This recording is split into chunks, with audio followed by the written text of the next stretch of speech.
BJP के सदर ने कहा कि हम पुराने शहर पर सर्जिकल स्ट्राइक करेंगे, सर्जिकल स्ट्राइक करेंगे। और सर्जिकल स्ट्राइक के साथ साथ कहा कि पुराने शहर में यानी हैदराबाद की पार्लियामेंट की कॉन्स्टिट्यूएंसी में यहां पर रोहिंग्या रहती है, बांग्लादेशी रहते हैं, पाकिस्तानी रहते हैं। अब आप देख रहे हैं कि एक बीजेपी के उम्मीदवार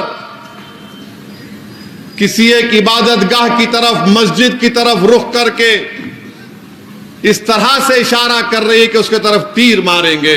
बता दो ऐसी ताकतों को, बीजेपी आरएसएस को, कि तुम लाखों हरकतें कर लो, तुम तीर इमेजिनरी चलाओ या तुम तीर चलाओ, हम तुम्हारे तीर का जवाब मोहब्बत से देंगे। और याद रखो बीजेपी आरएसएस वालों, ये हैदराबाद है, ये कोई वो जगह नहीं है जहां पर तुम्हारे इन हरकतों से हम तुमको पीठ दिखाएंगे।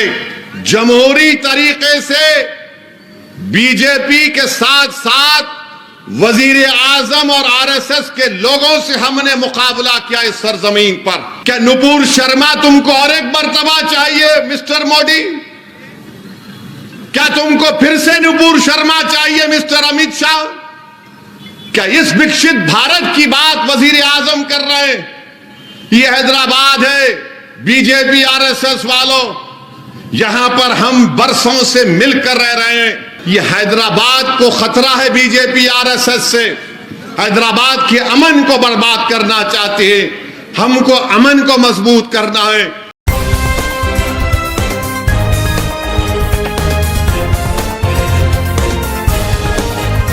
आप देख रहे हैं देश लाइव, देश की आवाज। पिछले 4 मरतबा से हैदराबाद की अवाम ने अल्हम्दुलिल्लाह मुझे हैदराबाद का रुकने पार्लियामेंट मुंतखब किया और बहैसियत रुकने पार्लियामान के मैंने पार्लियामेंट के अंदर जो कुछ कहा, जो सवालात किए, हुकूमत ने अगर कोई ऐसा कानून बनाने की कोशिश की जो हिंदुस्तान के आइन के खिलाफ था तो मैंने उस कानून की मुखालिफत भी की। चाहे डॉक्टर मनमोहन सिंह की सरकार हो या फिर मौजूदा नरेंद्र मोदी की सरकार हो, पार्लियामेंट के रिकॉर्ड आपके सामने है। पार्लियामेंट में जो तकारीरें की गई वो तमाम के तमाम आपके सामने है। आप खुद उसको देखकर या सुनकर आप मेरी बात का यकीन भी कर सकते हैं। मेरे अजीज दोस्तों और बुजुर्गों, मैं इस मौके का फ़ायदा उठाते हुए मेरे तमाम मजलिसी रुफ़ा से ये कहना चाहूँगा कि अब जो इंतखाबी जलसे होंगे, हमको अपने इंतखाबी जलसों में जो तकारीर हमारी होंगी वो तमाम के तमाम तकारीर कानून के दायरे में रहकर होनी चाहिए, क्योंकि मुखालिफीन मजलिस इत्तेहादुल मुस्लिमीन अपने कई लोगों को मजलिस के जलसों में छोड़ते हैं और उनका एक ही मकसद होता है कि कोई ऐसी किसी की तकरीर को उठा लिया जाए और उसके बाद उसको एक इशू बना दिया जाए। तो इस बात का हमको ख़ास ख्याल रखना है। दूसरी मेरी आप तमाम से अपील और गुजारिश है, जिसका जिक्र अभी अकबरुद्दीन ओवैसी ने अपने बसीरत और फरोज़ खिताब में किया कि पोलिंग परसेंटेज को बढ़ाना चाहिए। याद रखिए, अगर आप अपने वोट का इस्तेमाल नहीं करेंगे तो फिर आप कैसे अपनी पसंद और नापसंद का इजहार करेंगे? बल्कि मैं तो ये कह रहा हूं कि अगर आप मुझे पसंद नहीं है तब भी निकल कर वोट डालिए, ताकि आपकी आवाज रह सके। और जो लोग ये समझ रहे हैं कि मेरे एक वोट से क्या होगा, तो याद रखिए, मैं जिम्मेदारी के साथ कह रहा हूं, अगर आप अपना वोट जो आप मजलिस को चाहते हैं और मजलिस को अपनी सियासी आवाज समझते हैं, अगर आप निकल कर वोट नहीं डालेंगे तो मुझे ये कहना पड़ेगा कि आप उन ताकतों की तायीद कर रहे हैं जो बुलडोजर के जरिए गरीबों का घर तोड़ रहे हैं। अगर आप मजलिस को चाहते हुए भी अपना वोट का इस्तेमाल नहीं करेंगे तो फिर आप उन लोगों के अज़ाइम में आसानियां पैदा कर रहे हैं जो इबादत गाहों को छीनना चाहते हैं। अगर आप मजलिस को चाहते हुए भी मजलिस के हक में अपने वोट का इस्तेमाल नहीं करेंगे तो फिर आप उन ताकतों को इख्तिदार बख्श रहे हैं जो भारत में यूनिफॉर्म सिविल कोड को लागू करके हमको हमारे तौर तरीके से जो हम अपनी शादी करते हैं उससे हमको रोकना चाहेंगे। अगर आप मजलिस को चाहते हुए अपने वोट का इस्तेमाल नहीं करेंगे 13 मई में तो फिर आप अपने आप को ही नहीं बल्कि पूरे मुल्क के अक़लियतों को, दलितों को, गरीबों को CAA, NPR, NRC के कानून का शिकार बनाएंगे। अगर आप मजलिस को चाहते हुए भी बगैर किसी जेन्युइन रीजन के अपने वोट का इस्तेमाल 13 तारीख को नहीं करेंगे तो फिर आपके दिलों में मुख्तार अंसारी की मौत का गम नहीं है। अगर आप मजलिस को चाहते हुए भी 13 तारीख के दिन अपने वोट का इस्तेमाल नहीं करेंगे तो फिर याद रखिए जो ताकतें आपकी और हमारी शनाख्त को मिटाना चाहती हैं इसके जिम्मेदार आप भी रहेंगे। अगर आप ये तमाम चीजों पर गौर करेंगे तो मुझे यकीन है कि आप अपने वोट का सही इस्तेमाल करेंगे। वोट डालिए, वोट नहीं डालने से नुकसान हमारा होगा। अगर आप अब भी बेदार नहीं होंगे तो कब बेदार होंगे? बल्दिया का इलेक्शन आया तो बीजेपी का उस वक्त का सदर ने कहा, तेलंगाना का, ये आवाज कहीं को बढ़ा रहे भाई, कम रखो। बीजेपी के सदर ने कहा कि हम पुराने शहर पर सर्जिकल स्ट्राइक करेंगे, सर्जिकल स्ट्राइक करेंगे। और सर्जिकल स्ट्राइक के साथ साथ कहा कि पुराने शहर में यानी हैदराबाद की पार्लियामेंट की कॉन्स्टिट्यूएंसी में यहां पर रोहिंग्या रहती है, बांग्लादेशी रहते हैं, पाकिस्तानी रहते हैं। अब आप देख रहे हैं कि एक बीजेपी के उम्मीदवार किसी एक इबादत गाह की तरफ, मस्जिद की तरफ रुख करके इस तरह से इशारा कर रही है कि उसके तरफ तीर मारेंगे। अब भी आप वोट नहीं देंगे? अब भी आप समझेंगे कि नहीं नहीं असद साहब अब मजलिस जीत जाएगी? मेरे भाई, अगर एहसास है, तकलीफ है, उस इबादत गाह के लिए अगर तकलीफ है तो कम से कम मजलिस के लिए नहीं तो कम से कम उस इबादत गाह की अजमत के लिए तो निकल कर वोट डालो मजलिस के लिए। अगर आज भी तुम सोते रहोगे तो फिर कब उठोगे? और वो तीर मारने का वो इमेजिनरी तरीका वो किसी इबादत गाह के ऊपर नहीं था, वो हैदराबाद के अमन के ऊपर था।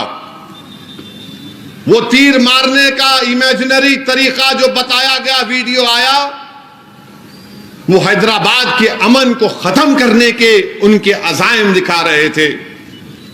वो जो तीर मारने का वीडियो जो दुनिया ने देखा वो हैदराबाद में हिंदू और मुसलमानों के अमन को कमजोर करने के लिए किया गया, वो हैदराबाद में फसादात कराने के लिए किया गया। मैं तो हैदराबाद की आवाम से बल्कि तेलंगाना की आवाम से दर्दमंदाना अपील करूंगा कि असदुद्दीन ओवैसी से आपको नफरत हो सकती है, इख्तलाफ हो सकता है, मगर शहर का अमन तो सबके लिए है ना। अगर हैदराबाद में फसाद होगा तो हैदराबाद की इकॉनमी ऐसी है कि यहां पर 80% लोग अगर रोज घर से निकलकर काम नहीं करेंगे तो उनके घर में चूल्हा नहीं जलता। अगर घर से निकलकर काम नहीं करेंगे तो बच्चों की फीस नहीं दे पाएंगे। तो मैं उम्मीद करता हूं कि हैदराबाद की आवाम उस वीडियो को सामने रखकर 13 मई के दिन उस इबादत गाह को भी देखेंगे और बीजेपी के इस नापाक अज़ाइम को भी देखेंगे और हैदराबाद के हिंदू मुस्लिम इत्तेहाद को मजबूत बनाने के लिए आप निकलकर मजलिस के हक में वोट देंगे। हैदराबाद में अमन को मजबूत बनाने के लिए, हैदराबाद की इस मोहब्बत को बरकरार रखने के लिए मेरे अजीज दोस्तों और बुजुर्गों, मेरी इज्जतदार मां और बहनों, मेरी इस बात को याद रखिए कि जो लोग हमारे वजूद के खिलाफ हैं, जो लोग हमारी शनाख्त को मिटाना चाहते हैं, जो लोग हमारी तहजीब को खत्म करना चाहते हैं, अल्लाह उनके हरकतों से हमको बता रहा है कि देखो ये लोग ऐसे हैं। याद रखो, अगर इस सब चीजों को देखने के बाद भी अगर आप बोलेंगे नहीं 13 तारीख को अरे जीत रही अपनी पार्टी, कोई नहीं हरा सकता, मेरे भाई, तो फिर तुम्हारा वोट तुम नहीं दोगे उन लोगों के खिलाफ जो हमारी शनाख्त को मिटाना चाहते हैं, जो सरजमीन हैदराबाद पर फसाद कराना चाहते हैं। निकलो, वोट एक अमानत है, इस अमानत को इस्तेमाल करो मेरे भाई और अपनी जमात मजलिस को कामयाब करो। बता दो ऐसी ताकतों को, बीजेपी आरएसएस को, कि तुम लाखों हरकतें कर लो, तुम तीर इमेजिनरी चलाओ या तुम तीर चलाओ, हम तुम्हारे तीर का जवाब मोहब्बत से देंगे। और याद रखो बीजेपी आरएसएस वालों, ये हैदराबाद है, ये कोई वो जगह नहीं है जहां पर तुम्हारे इन हरकतों से हम तुमको पीठ दिखाएंगे। जमहूरी तरीके से बीजेपी के साथ साथ वजीर आजम और आरएसएस के लोगों से हमने मुकाबला किया इस सरजमीन पर। अगर कोई जमात 40 साल से हैदराबाद की पार्लियामेंट की सीट जीत रही है तो क्यों जीत रही है?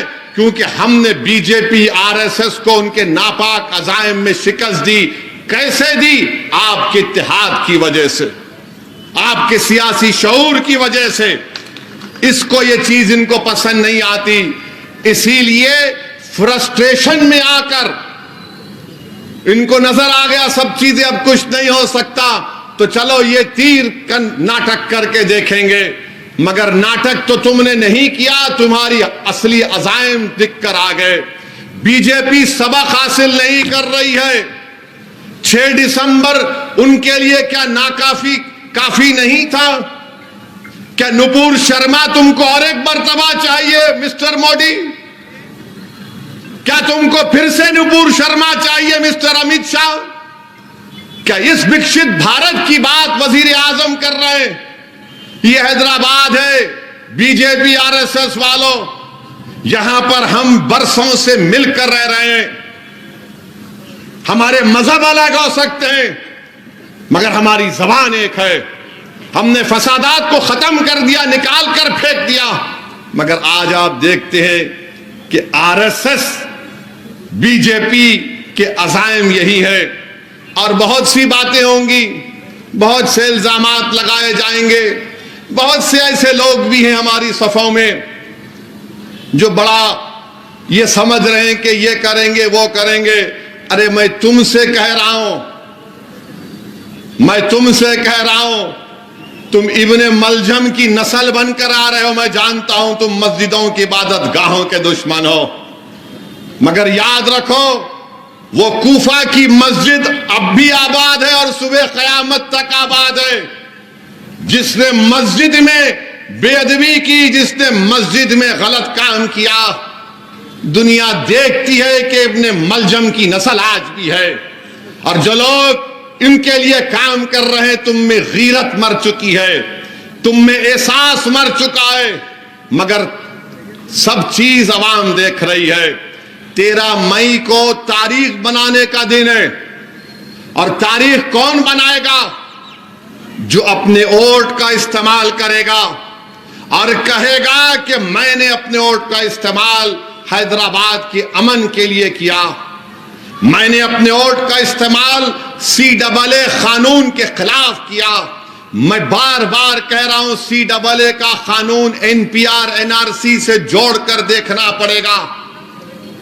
याद रखो, अगर NPR NRC होगा, नुकसान गरीबों का होगा, दलितों को, आदिवासियों को, अक़लियतों को होगा। CAA कानून के खिलाफ वोट दो। और बात करते हैं बीजेपी वाले, मुझे गाली देते हैं आईसिस, मेरा ताल्लुक आईसिस से है, मेरा ताल्लुक वो दहशतगर्द तंजीम से है। और मुसलमानों से कहते हैं क्यों मुस्लिम और बच्चियां बुर्का पहनती हैं। अब क्या हम मजहब पे चलना तुमसे सीखें RSS वालों? अब क्या हम इनसे सीखेंगे कि कैसे मैं अपने तहजीब पर चलूं? बहरहाल मेरे अजीज दोस्तों और बुजुर्गों, 13 तारीख एक तारीखी दिन हो रहने वाला है। मेरी आप तमाम से अपील है कि आप और हमारे बुजुर्गों ने इस किले को मजबूत किया। असदुद्दीन ओवैसी को देखकर वोट मत दो। मैंने जो तमाम चीजें आपके सामने रखी उसको सामने रखकर वोट दो। पार्लियामेंट में जो कुछ कहना था मैं कहते आया और कहते रहूंगा। आखिर मुझसे इतनी नफरत क्यों है? आखिर क्यों मेरी गाड़ी पर गोलियां चलाई जाती हैं? आखिर क्यों धमकियां दी जाती हैं कि जिस तरह मुख्तार अंसारी को जहर दे दिया गया तुम्हारा भी काम तमाम कर देंगे? मैं ना कभी डरा हूं ना कभी डरूंगा इंशाअल्लाह ताला। डरना अल्लाह की जात से है, इन जालिमों से डरना नहीं है हमको। मगर याद रखिए, मुत्तहिदा तौर पर अपने वोट का इस्तेमाल करिए और बार बार 13 तारीख को वो तसव्वुर करिए, वो तीर के उस इमेजिनरी फेंकने के लिए। अगर मैं तुम्हारे घर के सामने आकर बोलूंगा तेरे घर को बुलडोजर, आप क्या करते? बोलते आओ। आप क्या करते? आओ बोलते आप। यहां पर खाली ट्रैफिक में अगर हो गया तो घसते खड़े हो जाते। ये हैदराबाद को खतरा है बीजेपी RSS से।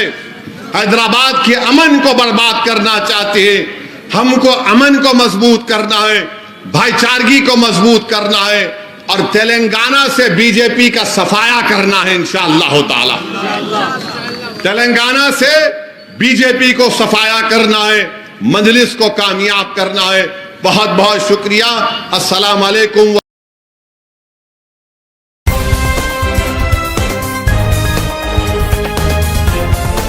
देश और दुनिया की तमाम छोटी और बड़ी खबरों के लिए हमारे चैनल को सब्सक्राइब करना न भूलें और बेल का बटन जरूर दबाएं।